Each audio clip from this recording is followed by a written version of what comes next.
You are watching your award-winning cable access station, Channel 13 and 19, Athol Orange Community Television.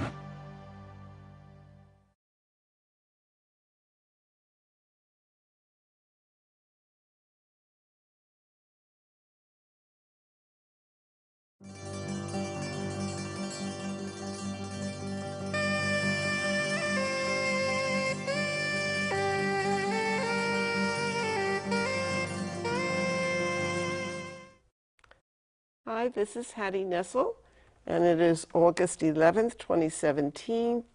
We're at Athol Orange Community Television and WVAOLP Athol 105.9 FM radio. We are going to be talking like we always do. The name of the program is Save the Planet Updates. There's an awful lot going on now with the climate that people are more and more tuned into. So when there's a big storm or this or that, they don't just talk about it, they talk about climate change and causing this kind of storm or iceberg and forest fires, etc. So first off, we give credit to Athol for passing a single-use plastic bag bylaw. And we have our plastic bags, the reusable bags over here, and that we hope that everybody is buying their bags in the different supermarkets. This one is from Market Basket. This one is one that somebody made.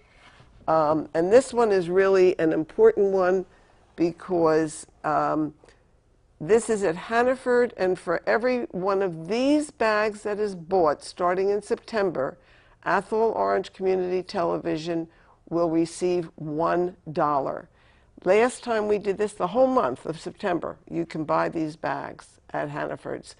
And last time we did it, which was quite a while ago now, we made $144 for Athol Community Television. So now we're going to talk about what's been going on in the Berkshires. And the Berkshire Eagle has a big headline from the Thursday the 10th, saying that 10 Tennessee gas pipeline protesters face trespassing charges for blocking access roads.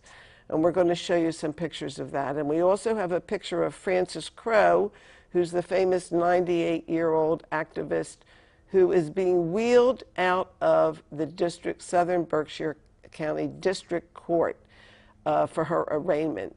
So this is a picture of 98-year-old Francis Crowe. She's in a wheelchair being wheeled out, and she has a very nice T-shirt on.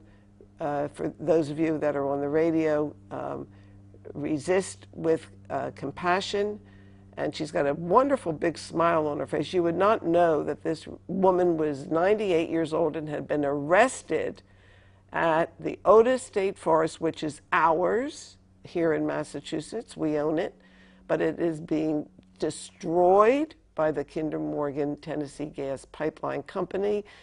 They've cut down over 14,000 trees. I was just out there, and I was arrested, and we're going to show you a picture of us across the road.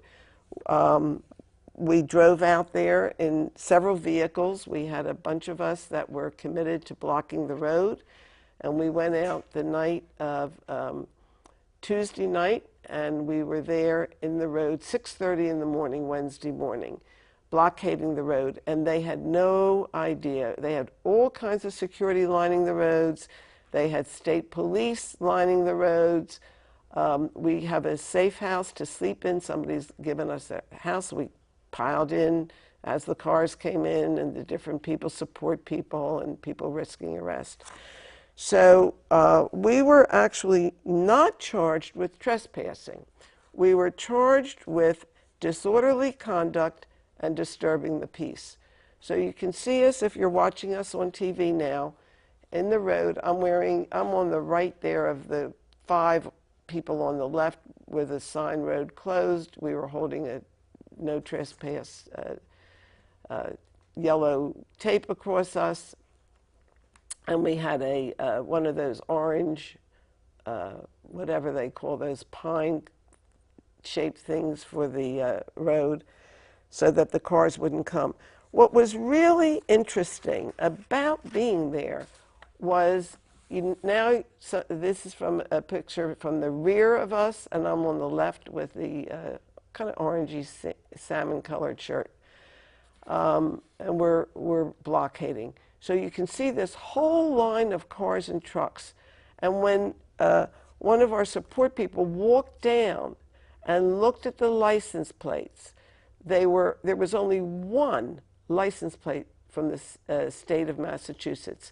They were from California, South Carolina, North Carolina, Missouri, Kentucky, Arkansas, all of these, Tennessee, all of these southern license plates.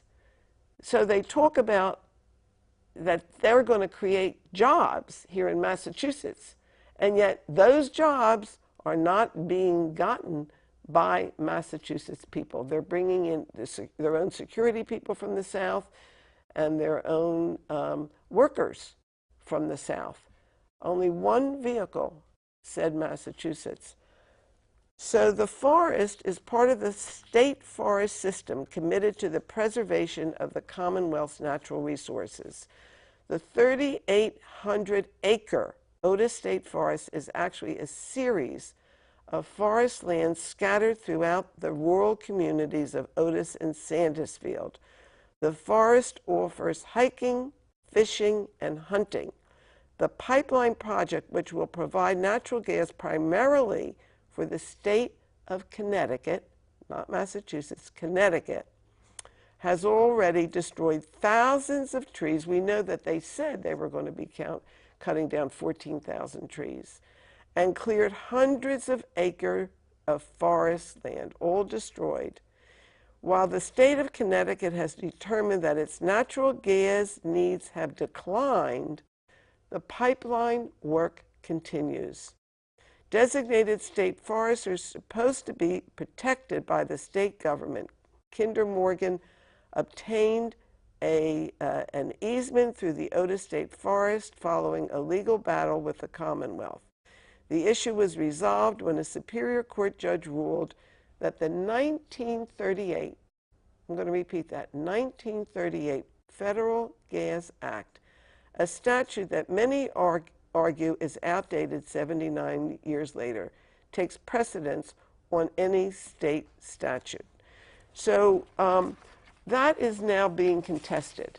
And so that may change what goes forward now with these federal distinctions. Then I want to mention about global warming. We are having a really terrible situation with global warming. I heard on the radio that in Iraq, the temperature got to be 125 degrees. Can you imagine living and breathing and doing anything in 125 degrees? Donald Trump is pledging new oil pipelines and coal mines, while federal scientists are warning that burning fossil fuels is already driving a steep increase in the United States of heat waves, droughts, and floods. And I want to add forest fires. This was in the Greenfield Recorder. So contradicting Trump's claims that climate change is a hoax, the draft report representing the consensus of 13 federal agencies concludes that the evidence global warming is being driven by human activities is unambiguous. Directly undercut statements by Trump and his cabinet, casting doubt on whether the warming observed around the globe is being primarily driven by man-made carbon pollution. There are no alternative explanations. No natural cycles are found in the observational record that can explain the observed changes in climate, says the report. And this has been printed in the New York Times now and the Washington Post. Thousands of peer-reviewed studies, evidence for a changing climate abounds, from the top of the atmosphere to the depths of the oceans, faced with reams of evidence compiled by federal scientists that conflicts with their policy positions. Trump and his advisors frequently cite the work of industry-funded think tanks. So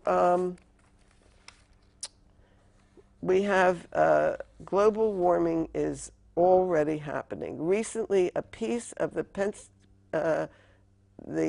Peninsula's Larsen C ice shelf, the fourth largest ice shelf in Antarctica, has broken off. The Larsen C ice shelf had developed a 120-mile-long crack with only 8 miles to go before it became one of the largest icebergs ever recorded. The calving of this 2,300 square miles, 1,150-foot thick piece of ice the size of Delaware is the most recent ice shelf disintegration ever. The National Geographic article from November 3rd cites the Union of Concerned Scientists writing, "Losing all the ice shelves of Antarctica would be like losing each flying buttress that supported a Gothic building."